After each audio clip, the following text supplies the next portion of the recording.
We've got another theist on the line who I think might be a little bit more honest about everything. Edward in D.C. Welcome to the show. Hey, Edward. Hey, hello. Hi. You hear all Hey, that? thanks for having me on. Yeah, I heard all that. So you guys can hear me? We're all good here on communications? We are good. There's a little bit of a lag, but we're good. Yeah. What do you want to talk about, man? All right. So I want you guys to do a thought experiment here. Okay. Say I want to look for I want to take an anti-atheist position, if you will. It's not a biblical worldview, but an anti-atheist position. I want to seek some areas of common ground here to start with. Okay. For the sake of exercise, things that both the Christopher Hitchens and the Pope could all agree on. Okay. All right. Okay. So no trick questions here. I love that you're wanting to start from common ground. Yeah, let's go for it. Yep. All right. So, again, no trick questions here.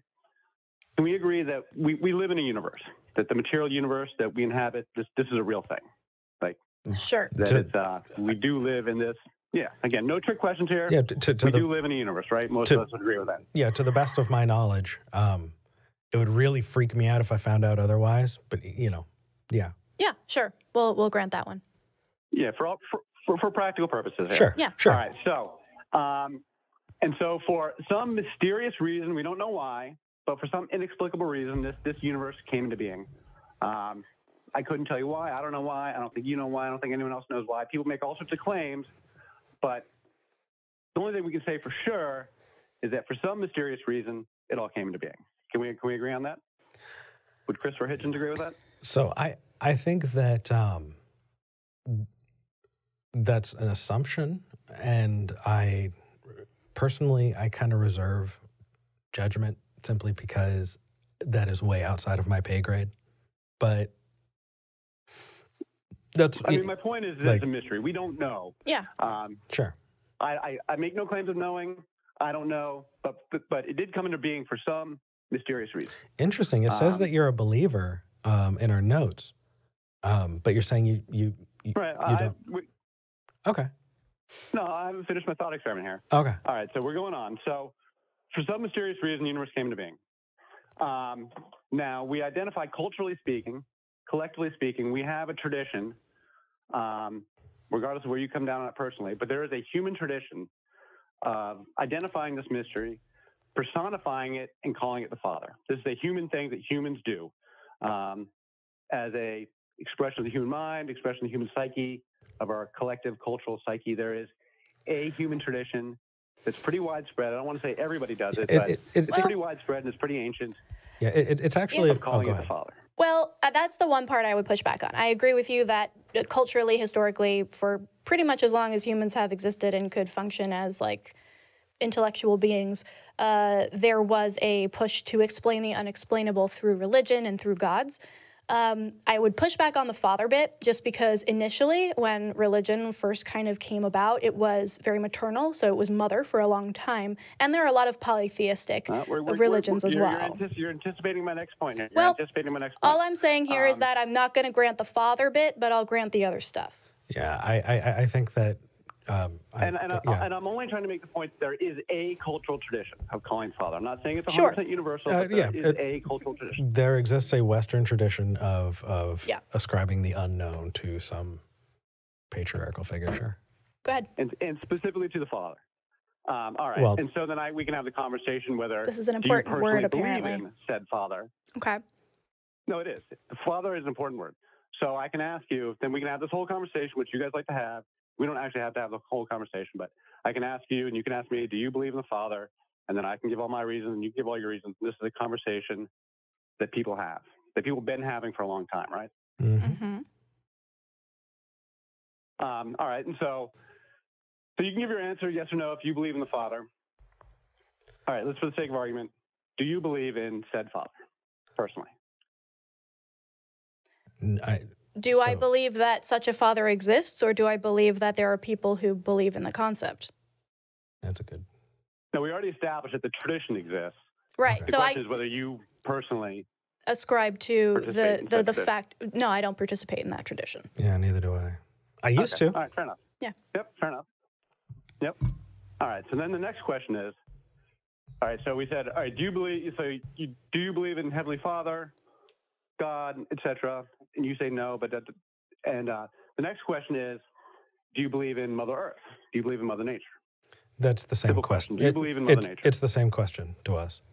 You're just trying to. It is the same question. Yeah, so I at least have the same answer. It's the same question. It is. It's a parallel question. There's traditions of the father, and I would argue traditions of the mother as well. There's a specific set of traditions that are ascribed culturally. I feel like Dan Brown would love this conversation. We're not really taught about it. No, I agree. We're not taught about that second component. It touches on. Go on, They sorry. do exist. I mean, I wrote a book on it. They do exist in religion, in history. There are lots of cultures that believe in a divine mother of some sort. Right? Yeah, absolutely. I do not believe in a divine mother. Not in Christian tradition. Actually, yes, in Christian traditions. It's just got it's got worked out. Yeah. Yeah. But yeah, okay. I do not believe in a divine mother any more than I do believe in a divine father. Yeah. And just so you would make the argument that there's no Mother Nature. So even though that's a term of language we use every day, right? It sounds like you're starting to swap between a deity used to explain the unexplained and a colloquial way that we refer to the earth. Right. This is an equivocation right here. So you're equating the divine concepts of a mother god, mother spirit, mother supernatural being to the way that we technically just kind of like colloquially refer to nature. So yeah, I believe nature exists. And when someone says, isn't Mother Nature beautiful looking out on a vista, I'll be like, yeah, for sure, because I get what they're saying. But saying I believe in nature does not mean that are we going down that route? But the real point I'm making is that you said it. It's a colloquialism. Right. It's a figure of speech. It's a term of language. It's a term of art. It's part of our culture. We have these expressions of the mother. We have these expressions of the father, and these are part of sort of the tapestry of how humans describe the world we live in. Right? Okay. The mysterious world that we live in. All right. So that is my point, is that there are traditions both of the father and of the mother, but that in monotheism, the definition of monotheism, you could say, is that it's all father all the time, only the father alone, and no mother at all, right? Well, I know what this clip is being labeled. Okay, yeah. Yes, I agree. No, sorry. I agree that many, especially the more westernized versions of the Abrahamic religions do put a lot more emphasis on father figures, father, son, God, king, all of those very masculine nouns. Yeah. Right. And then on top of that, because now we're going to get into like sort of. So I wrote a book on where the goddesses are in the Bible and where they get kicked out of the tradition, and in the transition from Israelite paganism to Jewish monotheism, they had to kick out the goddesses. Asherah is the character specifically. Yeah. Thank you. Bible, scholars say, was the wife of God. Yeah, right. I was literally waiting to bring that up. Okay, yeah, it's cool. Absolutely. So you know that. Yeah, I wrote a whole book on it. It's called A History of the Goddess from the Ice Age to the Bible. I talk all about Asherah. I give the whole story, the whole background, the whole 9 yards. Hey, Edward. Edward. And so you're welcome to take. Edward, if you would have asked, we probably would have let you plug your book. But I'm not. But come around to the book. I'm not really trying to plug the book so much as have this discussion. Yeah. More into the philosophical discussion. Okay. You can earn you can earn plugging your book, but we don't give our platform for people to just plug out whatever they want whenever they want. You understand, like everyone's going to jump on here and be like, my YouTube channel is. Yeah, we had a rash of that, especially when I first started doing this on YouTube. People so we just have to be super cautious around there. But my question for you, Edward, is how is this an anti-atheist argument? Because that's kind of where my head's still at. You brought it in like, cool. All right, so it comes back to the very basic notion that we live in a mysterious universe, that no one really knows the answer. People make all sorts of claims about what happened in the beginning of time, and no one really knows. People just make claims about it, claims of authority. Okay. But if you strip it all down, no one really knows, right? We do, at the end of the day, live in a fundamentally mysterious universe. I don't think it's fundamentally mysterious. Take into consideration everything we know inside. Yeah, a thing that is not yet known does not make it fundamentally mysterious. Those are very different. One has the assumption that we can come to know it. The other carries the assumption that it cannot ever be known. And so would you assume that we can get to know everything in the universe? Collectively, that would be nice if we lasted long enough and we were creative and strove long enough. I love to think that. Do you think it's even conceivably possible that the human mind is capable of knowing the mysteries of the universe, of everything that's going on? Do you think that's even conceivable? Okay, that's not what I said, Edward. No, that's what I'm asking you, though. Okay, but I would absolutely disagree with that. Yeah, no, I said collectively. No, I mean, we can learn about the world around us. So I think we're getting caught up on semantics. I'm just saying that your statement I want to wrap back. Sorry, I want to wrap back around because, Edward, semantics aside, I would agree that nobody 100% knows where the universe came from, if it came into existence, if it was always here. Like, we don't know that yet or ever. But I'm still not clear on how that comes away to an anti-atheist argument. Yeah, or a pro-deist argument. All right, so to the next question then. I don't know where you guys actually come down on this, so this is a genuine question. Some atheists are of the view that we should have a world without religion at all. Like that would be a better place, a world where we had no mythology, no religion. I have these conversations with people all the time that their preferred view that 500 years from now, 1,000 years from now in the future, everything is perfectly reasonable, everything is perfectly rational, and there's no religion at all. Is that? I don't know if you guys are in that camp or not. I'm asking you. Yeah. No, I would not consider myself to be in that camp. I think that ritual and community and mythology and history and culture are all very important. And I think you can't have all those things without also having religion in some capacity. I don't think that religion should be. I don't think it should be running the show, but I don't see a need to kick it out of the nosebleed seats. See, I disagree. I think that those things, tradition and creating different fables, stories that we know that aren't true, those are great ways that we move forward as a society, that we can learn and teach and grow, and that's wonderful. Religion itself, though, the way that I define it, has a lot to do with codifying things that shouldn't be viewed as real, and then making decisions based on that. I think that religion has often been used as a tool to couch bigotry and to really, I could do with a world without religion, because I think a world without religion, number one, I think bigotry will still exist, but there will be one less place for it to hide. And number two, without religion, it doesn't mean that we would stop telling stories. We would just recognize that they're stories.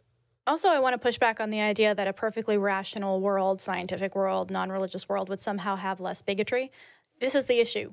Bigotry will find a place to exist because it is baked in. And until we can find a way to get rid of bigotry, it will continue to exist, and it can exist in religion. It has found a home there very often, and that's why we are doing this show, not because we don't like the religion as much as we don't like the bigotry that's hiding in there and using it for its own ends. There's also a lot of bigotry in the scientific community, right? And so the issue here is less about religion, at least for me, since you're asking, and a lot more about bigotry. So I don't think that we need to find a world that eradicates religion. I think we need to find a way to integrate the benefits without allowing bigotry to hide there. And I also don't think that we will ever be able to have a fully scientific community that is 100% rational, also without bigotry. Edward? The two are not inherently linked. Edward, I'm so sorry. I need to have an argument with V for just a moment. Would you please be patient with me? No, actually, I agree with what V just said right there. Yeah, okay, then I agree with you, but you guys did. I disagree with you both, but here, hold on. I think we can wrap up this and then move into this before we can. I want to insert one more. Yeah, go for it. Can I make one last point? You can, and then go ahead. I just want to mention one last word, which is religion with authority. Authority versus religion that doesn't have authority. Mm-hmm. That when you come back to all this stuff about bigotry and making assertions about things that are unknown, that really comes down to people making claims about God, claims of authority about God. They know what God wants. They know what God is. Sure. This sort of thing. Okay. They come down to like institutional, political, real-world authority. So that's really the issue that is really the problem, is claims of authority about God as opposed to a belief in God in and of itself. So then here's the thing. If we're talking about whether or not, this is a question to both of you. This is a question to both of you. If we're talking about keeping religion right? And this is a hypothetical world in a future that we're making a decision, this fiat decision about. What is there about religion that's worth keeping? What thing is inherent to religion that we would want to keep from religion moving forward? One thing. I'll let Edward go first. I've got my answer, but I think we can do that once he's off the line. So, Edward, give him your response. Community, for sure. Community doesn't belong to religion. Worldview and a common set of beliefs. Yeah. But religion is about how religion. Wait, hold on. Let me finish. Yeah, go ahead. Religion is how humans have traditionally organized themselves in anything larger than an immediate clan group. Once you get into bigger social organizations, humans have always organized themselves around a common set of beliefs anchored in a common worldview that generally is described as religion. And that goes back as far as we can tell. I think any look at a map would prove that wrong. Doesn't go away. Yeah, I think any look at a map would prove that wrong. We've organized ourselves that big. What? Countries. In terms of people groups organizing themselves that are similar, that are not religious. Anyway. But all of those people groups that make up those countries have a religious identity at the heart of their cultures. They all do. So we have a Protestant identity at the heart of American culture. Well, that's debatable. But Edward, I think this is a very nuanced conversation that I would love to have. I would love to continue. Thank you for calling in. I think that it was very refreshing to hear Ashura brought up. Not many people, talk about her these days. By a religious person? Yeah, no, for real. Thank you for calling in. There's a lot more to say. Yeah, we need to. Than hers, we need to wrap up because we do have more callers. But I appreciate you. Yeah, take care, Edward. All right, bye. All right, very good. Have a good one. All right. So here's my thought. Okay, hit me. It's not that we need to find a way to preserve religion or do anything that makes sure that religion continues to exist. I just don't think that should be the focus of the activism that I do. I think that for me, my concern is the bigotry and the magical thinking hiding within religion and using religion. I think that they are somewhat linked inherently, but I don't think that I think that there are things that we could talk about that would pull those apart. But more broadly, I know you're like, we can have ritual without religion, we can have community without religion, we can have culture without religion, and music without religion, and art without religion. Absolutely, I fully agree with you. Pragmatically, when you're talking about like the pragmatics of language, having two groups, one of them calls themselves a religion, the other doesn't, they have the same things, fundamentally they're the same thing. Like, we're not actually, like, if I were to see a culture that I've never interacted with before, and they all gather once a week in community, and they all sing songs, and they all have shared mythologies that maybe they believe, maybe they don't, I don't know. And they create a language around it, and music and art, I would say that that was a religion. Sure. And that is as far as that goes. I think the combination of those things functionally could be called a religion, and should it be? I don't know. But I think that worrying about the terminology is less important than worrying about, is there bigotry hiding there? Is there power imbalance hiding there? So I agree, and that's the difference between the activism part of things and then the virtue part of things. I think that it is virtuous, right? I'm making an ought statement, which is an axiological statement. I don't make those very often, but I definitely follow the axiom that we ought not to believe myth as truth. And while I'm not saying that that's necessarily going to cause problems down the line, I do think that one ought not to accept myth as truth. And then we could go into, well, how do you define truth?